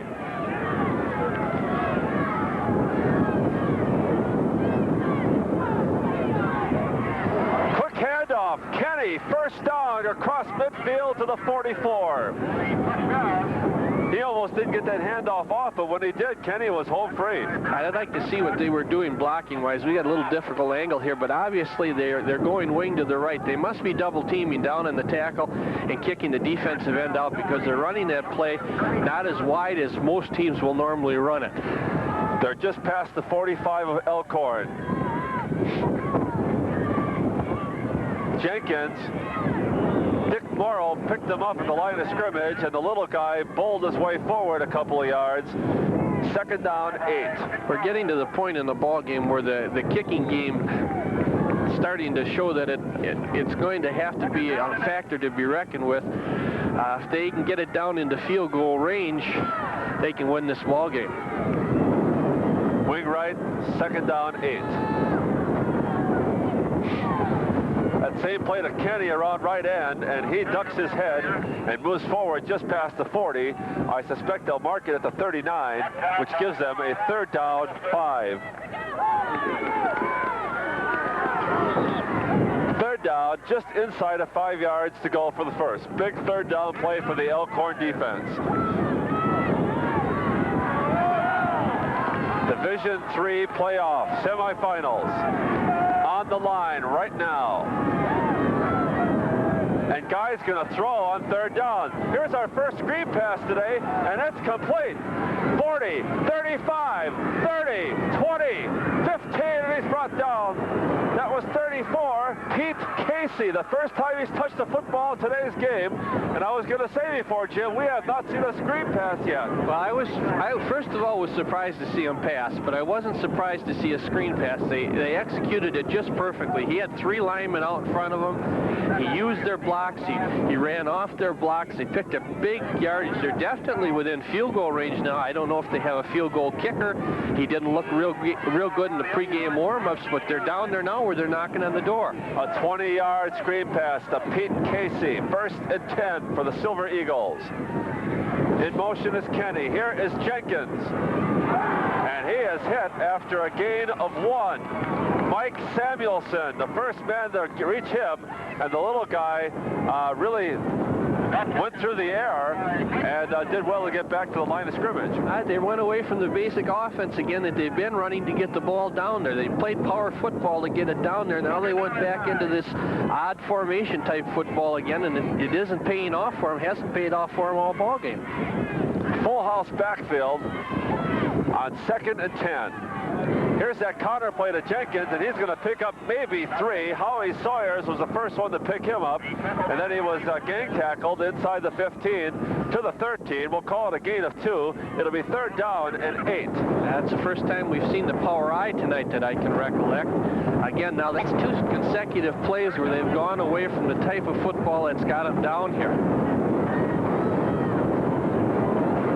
Another big third down play, third and 8 from the 13.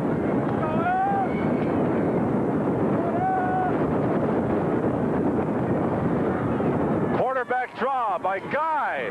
First down at the 2. They had 2 wideouts on each side. They put the slot man on the right side in motion, and it was the same type of play they threw earlier where he fakes to the right and comes back and throws to the tight end to the left. I don't know if that is, they ran a quarterback draw, but I don't know if it was by design. His receiver might have been covered. Monona Grove now definitely with momentum. First and goal from inside the 2. Bad exchange from center, and Guy will just sit on it at the line of scrimmage. It's at the 1. It'll be second down and goal from the 1. No footing that time. Again, you don't know if that is a design play or not. The lineman didn't move off the line of scrimmage. The center snapped the ball, but the quarterback lost his footing.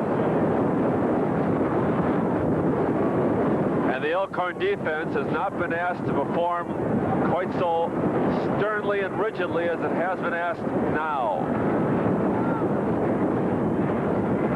Bad handoff to Jenkins. No momentum. It'll be third and goal from the 1. Well, you hate to say it, it's going to be almost a miracle for Elkhorn to hold them down there 4 downs inside the 1, but miracles have happened. You'd almost believe that a quarterback sneak is going to be called if the exchange from center can be made.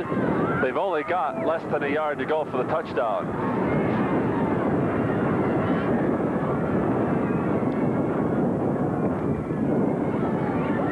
Again, a bad handoff, but Kenny goes over for the touchdown for Monona Grove. It's now Grove 12, Elkhorn 6. Wasn't pretty, but it was effective. Now comes a big play. Aldhouse is known. He has the capabilities of being able to bring his team back. This is an awful big extra point. Again, the kicker from Monona Grove was not real effective in warm-ups. He was really struggling, but he does have the wind at his back. 65, Brian Storms. And now there's a whistle on the field, and I believe that Monona Grove is going to call a timeout to think about this one. Timeout, score, Monona Grove 12, Elkhorn 6. We'll be right back in the fourth quarter after these messages. Going for 2. Ooh. Yeah, they sent the kicker off the field. They sent 2 guys, so they're going for 2. It looked as though Monona Grove was going to go for 2 points because they took their kicker off, but now the kicker, Brian Storms, has returned as a lot of decision-making going on as far as Monona Grove is concerned, and they're going to try for the 7-point lead here in the fourth quarter. Bad snap, or rather good snap. Storms picks it up and throws a pass. It was caught by Kenny, but he was hit out of bounds on a very excellent play by Kelly Truesdale. Boy, oh boy, oh boy. Well, you have to wonder. They lined up originally to kick the extra point. They called a timeout. They pulled him off the field. Elkhorn adjusted defensively. They sent linemen in. Timeout was over. Monona Grove goes back to kick the ball. Like I said, they really struggled in pregame warm-ups. I closely watched them down at this end of the field, and exactly what happened to them there, the bad snap and the holder not being able to control the ball, happened to them many times in pregame warm-ups. And also, again, the kicker was not real effective in pregame warm-ups, so maybe they should have stayed with the original decision and went for 2. And the irony is that it was a good snap and a bad hold. And so now Elkhorn has a real opportunity to get back in this football game. 4:42 to play in this playoff game from Elkhorn. Storms boots it. Line drive kick. It was touched, and the ball's going to go out of the end zone. Jason Barrett touched it on the 5, and the ball has a lot of momentum with that wind. And now Elkhorn is 80 yards away from tying this football game and inside of 5 minutes to do it. Well, we had a situation just like this over at Whitewater earlier in the year, down by 10 points. Aldhouse maintained his composure and took him right down his team right down the field. A little different field conditions though right now, weather conditions in that particular night too though. Of course, Aldhouse, and that another great irony, has been more effective against the wind today, and now they're going into a shotgun against the wind. There's a fire, and it's overthrown. Jack Barron at the 28. The passing game has deteriorated greatly since the first quarter, no doubt about it. Right. You don't know if that's because of the weather conditions or it is by nature of the type of passes that they're calling, but they definitely have problems right now. They've got second down and 10, 4:38 left. Doesn't look good. They're back in the shotgun with a double wing on each side. And Aldhouse is being chased. He fires up the field, but the ball takes a nosedive. And is that intercepted by Jenkins or not? Referee, I believe, called it out of bounds. They forced Aldhouse out of the pocket that time. Number 87, Joel Christensen, after he was forced out, was open over the middle, but Steve didn't spot him. Steve elected to go deep. You're not going to be able to go deep against this particular wind. You can see it on that play very vividly. There's 4:28 to play in the game, but Elkhorn has gotten itself into a hole. 3rd down, 10 against the wind. And no completed passes for quite a while. And they go back into the shotgun.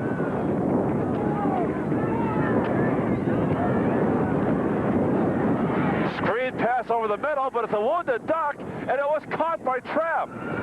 Amazingly so, at the 26-yard line. That'll be a gain of 6, but now it's going to be 4th down. What are they going to do? Well, they definitely have to go for it. 4:10 left in the ball game. A punt would serve no purpose now because a punt would only probably gain them about 10 or 15 net yards. Maybe if they've got a fake punt in their offense, they'll utilize it, but obviously I'm wrong again. Well, Aldhouse is going to be back there, but this time he's going to be back there to punt. Looking for the turnover.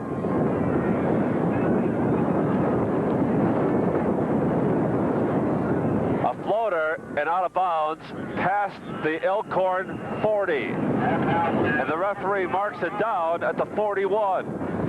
And so Monona Grove now, barring a fumble, is in the driver's seat. 3:41 to play in this game. And the Silver Eagles are in excellent position to take this Division III semifinal game by just running out the clock. Right, that punt netted 15 yards. I suppose they're hoping for the turnover. But Monona Grove has run their offense with great efficiency for about a quarter and a half. Pitch out, Kenny. He's got good blocking around right end. At the 37-yard line, a gain of 4. 2nd and 6. Right, they lined up in a wing to the right that time. That same play they've run, 9, 10, 11 times this second half. What they do on that is they block down with the end in the wing and they pull a tackle out on that. They have a lead back going up through. Elkhorn has called a timeout to stop the clock. 3:22 to play. The score, Monona Grove 12, Elkhorn 6. And we'll be right back with more 4th quarter action after these messages. They're all at Spencer TV Enterprise. There is the story. A number of people on Elkhorn sideline biting fingernails or biting their fingernails through their gloves. They're down by 6 points, and Monona Grove has the football. 3:22 to play in the game. It's 2nd down, 7.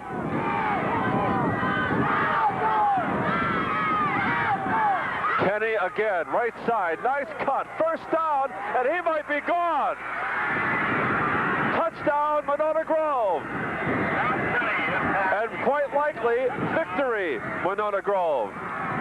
Right, you have to give the coaches on the Monona Grove sideline credit. They found something in the Elkhorn defense, or else they found something that their offensive linemen could do right, and they have just pounded at it this second half. That has got to be the 12th to 13th time they've run that particular play, and they've picked up good yardage each time they run it. The score now is 18-6. Here's the boot by Storms, and it's good. And now Monona Grove can feel it. They're almost to the victory seat in this Division III semifinal playoff game. They're on top, 19-6 over Elkhorn, and we'll be back with the next kickoff right after this afternoon in the second half for a 19-6 lead. And that's about all she wrote as far as Elkhorn is concerned, who hasn't done much at all since the first quarter. Barron will touch it in the end zone, but they'll whistle it dead, and it'll be 1st and 10 on Elkhorn's own 20. Jim, no doubt about it. Monona Grove's coaching staff must have seen something. They've changed a couple of things, and their running backs have taken full advantage of it in the second half. Right. They probably made some blocking adjustments. They probably decided to go with their best back, which appears to us to be the Tom Kenny, and they've just hammered at it. It's been successful. Allhouse is going to throw, of course. Right flat to Barron. Nice catch, and out of bounds at the 26. That's the first completion that Allhouse has made, I believe, since early second quarter. Well, he's been totally ineffective tonight, or today, in the shotgun. He's been far more effective when he's taken the snap from center and dropped back. When they've been in the shotgun, he's had no success whatsoever. 3:07 to play in the football game. Allhouse again, now rolling out, looking in the flat. This is going to be broken up nicely by Jack Barron. The reason I say that is because 45 Kurt Hummer was there for the interception at the 33. Hummer and Horsemeyer depending on the play. Third down now, 4.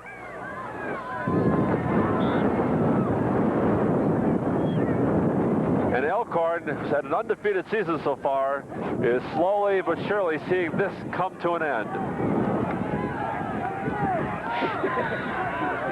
There's a whistle on the field, and I believe they're going to have to readjust the football.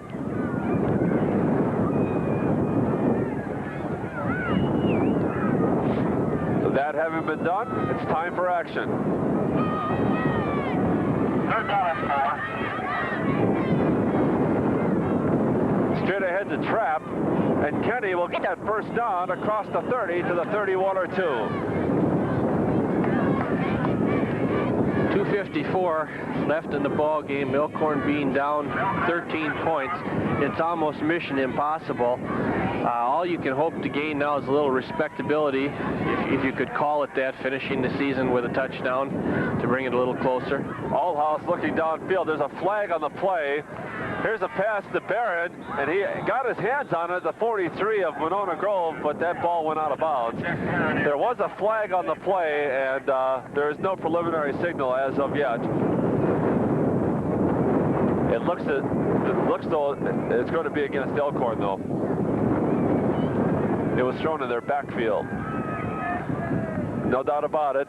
Monona Grove is still facing the proper direction, and Elkhorn is beginning to walk backward just a bit farther than normal.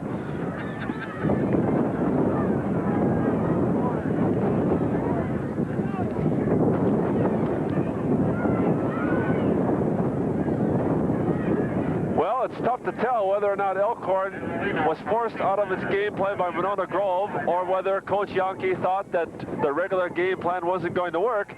But no doubt about it, this has not been the same Elkhorn team since the second quarter. Allhouse, quick over the middle. He overthrew Christensen by a mile, and there was another flag in the backfield. And right now, the well-oiled machine, Elkhorn, has sprung a leak, and they're not at all as efficient as they have been through most of the season. I guess partially because we haven't seen Monona Grove play at all before this particular ball game, and don't know much about their personnel. We haven't given their defense proper credit. It would be inconceivable to me that anybody could hold Elkhorn to 6 points. I'm sure the wind is a factor because you're taking away half the ball game from the offense, but Allhouse again. Christensen drops the football at the 38. And now tempers are beginning to flare just a little bit on the field as a very proud Elkhorn team is watching their season dwindle down. Well, the referee is standing there at the 38, and I was wondering whether or not we might get some sort of call, but we are not going to get that. And the ball is placed back at the 26. Equipment timeout is being taken right now, but it's going to be a quick one as far as I can tell. They're just delaying the game for a moment. And here comes the substitution, and we'll get started again. It's third down, and about 15 to go for the first. 2:33 to play in this football game, and it's miracle time for Elkhorn. They're down 13 points. Big blitz on. Pass, Barron, tried to hold his feet in bounds, but that ball was thrown too far out of bounds. And it's going to be 4th and 15, and this just might be it as far as Elkhorn is concerned. It's now or never. Well, for some fans, it appears to be never because they're starting to leave.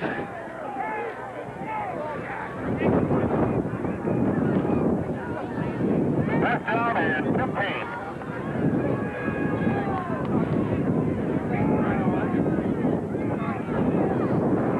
Elkhorn not quite as sparky right now out there. Althouse being rushed hard, throws down the field. It is almost caught by Jack Barron, and a magnificent try at the 42. And that just might be the last offensive play this season for Elkhorn. Right, it's tough to lose. Elkhorn's won 10 ball games this year. They were going for number 11, but it has to happen to somebody at this particular stage of the season. And what you have to do right now is look back at all the good things that have happened to Elkhorn football through the course of the season and forget the outcome of this particular game. Somebody had to win and somebody had to lose, and you have no control over that, essentially. 2:19 to play in the game. And Monona Grove now is going to be, I'm sure, just happy to run the ball out. But Dick Rundle, the head coach of Monona Grove, has been very active this half, and he's been right on top of it. Nobody in the backfield. In motion, Kenny. Quarterback sneak, Guy. Good yardage on first down across the 25 down to the 22. Nothing fancy this time, Jim. The interesting formation again, Jeff. The thing that just popped through my mind with nobody in the backfield is what happens if we've got a bad snap and the ball is accidentally kicked back there and picked up and run back for a touchdown for Elkhorn. I guess it would be one of those things you would call a miracle, but I would have thought that maybe they would have somebody in the backfield back there just strictly to act as a safety, if nothing else. Well, Kenny was in motion going away from the play. Now they're back in the regular formation on second down, and here's Kenny, who's done a great job in the second half. He tried to make that cutback again, but Todd Babcock got him after a short gain down to the 21. It'll be 3rd down and 5 for the first. Well, I think it's time that we say a few words about Todd Babcock. We refer to the Lindemans and the Demuths and the Howie Sawyers and people like that. Give Todd Babcock an awful lot of credit for being as good a nose person, nose guard, linebacker, whatever you want to call him in the middle, as we've seen all year. Listed at 5'7", 144 pounds. It takes an awful lot of courage to play in there and playing as well as what he did all year. And together with Dick Morrow, they have quite a contingent in the middle there. Here is Kenny, who's done an excellent job on the cutback in the second half. Past the 15, down to the 12, and that'll be a first down for Monona Grove, and that'll be it for Elkhorn.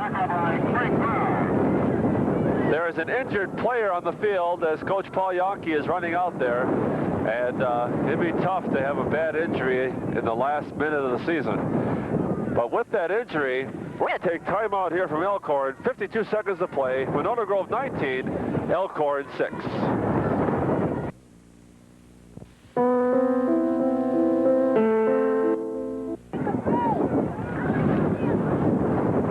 First down for Monona Grove, inside of 1 minute to play in this football game, and Guy takes the snap, kneels back, and this may end up being the last play of the game. The clock is now winding down to 30 seconds to play. I think that's a real nice gesture on the Monona Grove coaching staff's part. There was no need to take and run in another one right now, outside of the fact that it might have looked good in the paper tomorrow morning. It would have accomplished nothing at all. Real nice gesture on their part. And it's going to happen again. Last play of the game. Guy picks it up, is touched, and that'll do it. And that's the end of the game. Monona Grove Silver Eagles defeating the Elkhorn Thundering Herd 19-6 in this Division III championship playoff game from Elkhorn. And again, a bittersweet way of ending the football season. but Elkhorn lost to a good football team. Very definitely. We throughout the game probably didn't give them the credit they deserve. They beat a good Platteville team that had won 25 straight games over the past 2 years last week, and they beat them kind of handily. We overlooked their defense. Again, I want to re-emphasize that I find it inconceivable that anybody can hold Elkhorn to 6 points. They have all kinds of offensive weapons. It didn't really work out that way tonight, but you obviously have to give credit to Monona Grove. Then you got to give credit to Monona Grove's coaching staff for adjusting their offense and finding out what worked for them and going with it almost exclusively the second half. They pounded that right tackle spot the whole second half with Kenny carrying the ball, and then occasionally they throw in a counter, and it certainly proved to be a very effective. They're going to be a real fine representative in the championship game for the Class 3 division. And they know they've beaten a good ball team because that Monona Grove team is higher than a kite right now in a big wind. And that, of course, the kite would go a long way this afternoon. As, of course, we expect Elkhorn to be frustrated and perhaps a bit bitter, but no doubt about it, they played their hearts out. They had controlled this football game for about a quarter and a half. And then slowly but surely, Monona Grove started coming back. They started executing better. Their defense cut off all the pass of the vaunted Elkhorn runners, and it was just a matter of time. And then finally, Scott Jenkins in the third quarter broke off a 65-yard run to make the score 6-6. And right then and there, we felt that perhaps it was not going to be Elkhorn's day. Kenny came back with a 1-yard run after a nice series of downs to make it 12-6, and then he put the lid on the coffin and nailed it shut with a 34-yard run later in the fourth quarter, making the final score Monona Grove 19, Elkhorn 6. Well, Cable 3 Sports has enjoyed following Elkhorn in this championship season, starting with the game against Delavan and then an excellent victory against Burlington. Last week, pounding Edgerton and now losing to a very fine Monona Grove team. We want to thank all the people at Elkhorn for their cooperation. Once again, we want to give credit where credit is due. Bob Brennan on the field camera, Rick Wasman up here with the camera, Shad Brandon in the booth and the van, and of course my co-heart Jim Kramer. We've got one more football game to go, and then that'll be it. We're going to be covering the Burlington St. Mary's quest for a second straight Class B football championship next weekend, and be listening and watching Cable 3 for more information regarding that. Again, the final score, Monona Grove 19, Elkhorn 6. For everybody here, God bless and have a nice day.